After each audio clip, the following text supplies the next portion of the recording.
plays, touchdowns. Sports Extra on News 3 starts right now.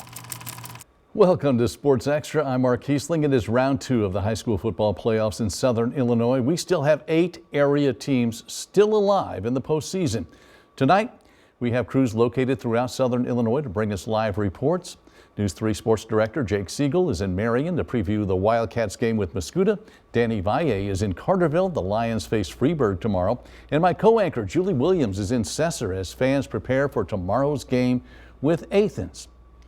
We start our coverage with Jake in Marion. Jake, the Wildcats have looked strong this season, but they face a tough opponent tomorrow in Mascoutah. Good evening, Mark. As you can see, all is quiet here on the campus of Marion High School. Now, hopefully, when the Wildcats return tomorrow night, there'll be a whole lot more to cheer about. In round 1, the Wildcats had a 33-point victory. In round 2, the team knows it probably won't be that easy. Now, in their first round matchup, everything pretty much went well for this Wildcats team. It was one of those games where just everything seemed to go their way. With the focus all on Mascoutah, Wildcats head coach Kerry Martin has been harping on the fact that in order to win tomorrow, his team must win in all 3 phases of this game and play mistake-free football. For Marion, this is not just really not that bad of a road trip, just an hour and a half away, and the Wildcats have some history against Mascoutah. They did play against them back in 2017. And Marion head coach Kerry Martin says his guys, right now, they're just loose and not overthinking this matchup. You have to remember what got you here and what your kids do well. I think there's always wrinkles you can add and things that you can do to counter things that they do. But I think overall the schemes will stay the same. It's about execution now. It's about not making it too complicated for your players. I want them relaxed. I want them confident, and confident players play faster. And a reminder, we'll have highlights from this Marion-Mascoutah game tomorrow night starting at 10:15 right here on Sports Extra. And Mark, I just wanted to go back and harp on what Kerry Martin had just said in terms of winning the 3 phases of the game. I asked him earlier this week how often he's seen his program exceed in all 3 phases of the game. He paused, then he smiled, and he said this year, more than most, he's seen his team come together in all 3 of those phases. And just to keep in mind, Mark, he's been coaching here 20 seasons, so he's possibly coaching the best team he's ever coached here at Marion. For now, live in Marion, Jake Siegel, News 3 Sports. Mark? Thank you, Jake, and we'll hear more from Jake and the Wildcats in just a little bit. Right now, we go to Carterville, where the Lions are preparing for a trip to Freeburg. News 3's Danny Valle has more on the Lions.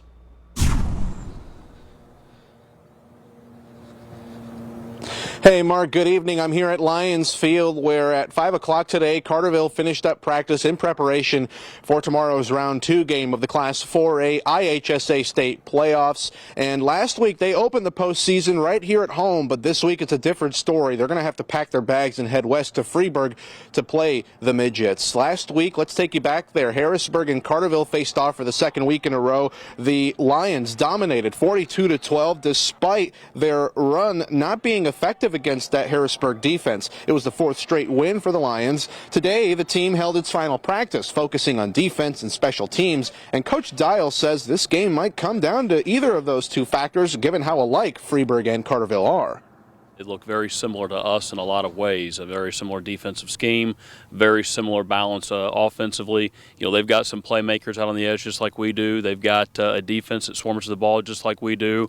So it could come down to, special teams. It could come down to turnovers. We got to go on the road. We got to play clean, and if we do, I think we have a shot. Lions come in at 8-2, while so does Freeburg. The Midgets have won 6 in a row, including a 69-19 assault on Olney last week. Kickoff is tomorrow from Freeburg at 2:30. And I spoke to Coach Dial today. He says he wants his players to remember every single minute of this postseason, especially after last year when COVID-19 didn't give players a postseason to play for. And I also spoke to a couple of the seniors who are amped about tomorrow's game. We'll hear from them in just a little bit. But for now, Mark, we'll send it back to you at the desk. Thank you, Danny. Another Class 4A second-round game takes place in Breeze, where the Central Cougars host Murfreesboro. The Red Devils are 7-3 on the season after last week's win over Macomb. The Devils' offensive line played a great game, opening holes for Devon Clemens. The junior ran 36 times for 218 yards and 4 touchdowns to lead Murfreesboro to a 43-22 win. The Red Devils coach Gary Carter knows his team will have a tougher test tomorrow against the 9-1 Cougars. It's going to come down to, who makes the least amount of mistakes possibly, but, we're young and we're hoping to go in and maybe at least give them a great game and hopefully get an upset out of it. It's a blessing to just be able to play another week, so we're ready to get after it and work hard. And we think if we work hard this week, we definitely have a good chance to win and keep going. The Devils have played strong competition this season, facing 5 eventual playoff teams during the regular season. The Red Devils and Cougars kick off at 2 tomorrow in Breeze. Central's only loss this season came to unbeaten crosstown rival Breeze Mater Dei. Now let's go to Class 1A, where the Red Devils of Cesar-Vallir-Waltonville meet Athens tomorrow afternoon. With more on tomorrow's game, let's go to my co-anchor, Julie Williams in Cesar. Yeah, Mark, right now here in Cesar, it's cold, it's dark, it's quiet, but that's because hopefully the team is at home, staying warm, resting up. They have a big day tomorrow. They're headed to Athens for a 2 o'clock game, and I just looked it up on my phone. That road trip alone is about 3 hours, so they've got a big day ahead of them. We were out here for their practice earlier this afternoon. You know, they were looking pretty good. They're quick. They're a fast team. That's something that kept coming up, in my conversations, not only with coach, but with the players. So they know they've got a big challenge ahead of them tomorrow. Right now, the Red Devils are 8-2, second week of November.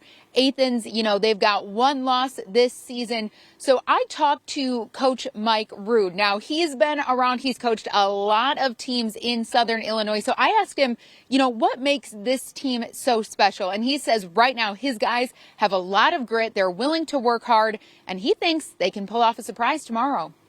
I think they're overachievers. I think they're taking what abilities and what talent that they have, and we're getting the ultimate out of them that is quite possible.